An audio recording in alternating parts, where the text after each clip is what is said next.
Hey guys, it's Roscoe, and on the Space Couch today, Henrik Fisker is back.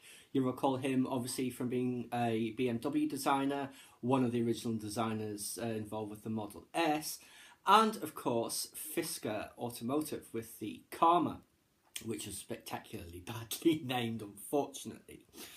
So he's proposed this new vehicle called Fisker Emotion, and that's due out in 2019 supposedly. Now, he says it's going to have a 145 kilowatt hour battery pack, which is huge.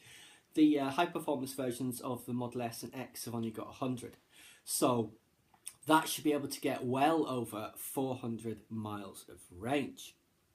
Apparently it's not going to use the graphene ultracapacitors that they've been trying to develop, because they just weren't getting anywhere with that technology in the time frame that they had.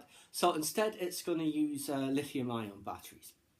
Now they're going to be developed by LG Chem, who also do the batteries for the Volt and the Bolt. But it's going to use a nickel, cobalt, manganese combination, which supposedly should get this higher range, high capacity. And they should also charge quicker. Also, they are actually developing a new type of charger with, I think it's a Swedish company, ABB, and hopefully they will be able to build some sort of supercharging network, although that does remain to be seen because that's very capital intensive, and for startups they don't really have that kind of money. Now, the charger that they're wanting to develop should, however, be able to charge up within minutes. You know, I think it's about 9 minutes it was, as opposed to, say, the S or the X, and no doubt the Model 3 as well, when it gets to superchargers, where it's what it's like, say, 30 odd minutes for a half charge, you know, to give you time to have something to eat, have a walk about, comfort break, that sort of thing.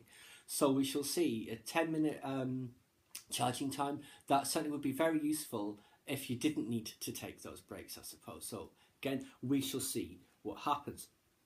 Now, as I said, it's due to go into production in 2019. It's going to cost, I think it was $129,000. Whether or not that's even the fully spec'd out version, who knows, it could go higher. Now, they're not going to build their own factory. They're hoping to get other manufacturers on board. Essentially, I guess, like licensing the car to be built by others. Again, as it's a startup, they can't be spending vast amounts of capital on building a factory from scratch. So I can see why they would want to essentially lease a factory, I suppose, and the equipment, although it would still need to be completely outfitted to be able to build that specific car. Obviously, a lot of manufacturing companies have shutdowns each year for a week or two to be able to upgrade the line, the robots in Tesla's case or whatever. So we shall see what happens with that.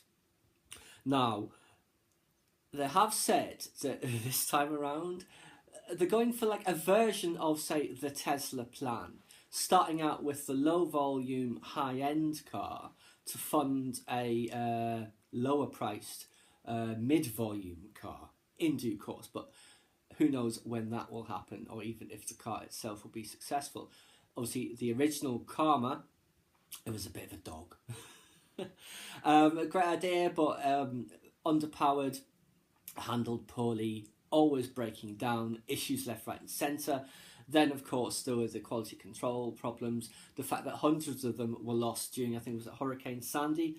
Either they were flooded in the storm surge or they were damaged by fire in whatever followed from there. So not such great luck for a car called the Karma. Maybe the universe was trying to tell him something, I don't know. But whether it is successful does, of course, remain to be seen. I am a fan of as many EV cars and companies as possible in the marketplace, and as we've said before, some of them will make it, some of them won't. This isn't Fisker's first attempt at the industry, so let's hope he has learned lessons from his previous experience with Karma. Obviously with Fisker and the Karma. Obviously, the original company and car has been bought out by the Chinese, and they are now remarketing it as the Revero. I assume it has been improved, and let's hope that that also makes it to the market as well. But yes, just a quick update on Henrik Fisker, who is back. We shall see if he is back for long. Please subscribe to my channel if you enjoyed this content. leave me a comment suggestion for upcoming topic you'd like to see discussed, or like the video.